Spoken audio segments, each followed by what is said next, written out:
Glaciers in Alaska are one of the greatest contributors to global mean sea level, and they're also a very important water resource for downstream communities as well as ecosystems. And what Claire's work is trying to do is really advance our understanding and our quantitative ability to predict what the glaciers are going to look like in the future, specifically when we think about extreme events like heat waves and wildfires.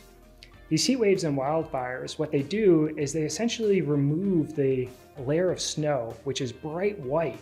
And so instead you have this darker surface that absorbs a lot more radiation and causes the glaciers to melt faster. That process currently isn't included in any models. And so what we're doing is, for the very first time, we're going to start including those processes in the models and understand how it's going to change projections. I'm developing an energy balance model for glaciers in Alaska, where I'm trying to account for extreme weather events like heat waves and wildfires and how those impact glacier melt.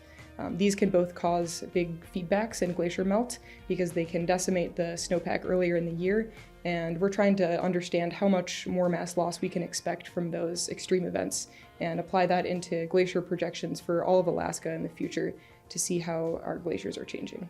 This is a very important region for us to be able to predict how the water resources are changing in that region. So with these glacier projections, we hope to improve our models and have a better understanding of the future and what that will look like for Alaska's glaciers. So we're currently going into the field to gather in situ data of glacier mass balance and weather, which then we hope to use to validate our model projections and to get those published within the next couple of years. Wildfires and heat waves are both really big, prominent problems that we're facing right now. We can see the direct impacts that they're having on people directly and human lives, but one thing that we don't understand very well is how those extreme weather events are impacting our water resources as well. There's a lot of uncertainty both in those events themselves and then the effect that extreme weather events have on glacier mass loss. Once I apply this model to all of Alaska, I hope to see how wildfires and heat waves are impacting projections of mass loss in the future so that we can best plan and prepare under a changing climate. One of the best parts of my job is that I do field work on Gulkana Glacier, where I deploy instruments to measure things like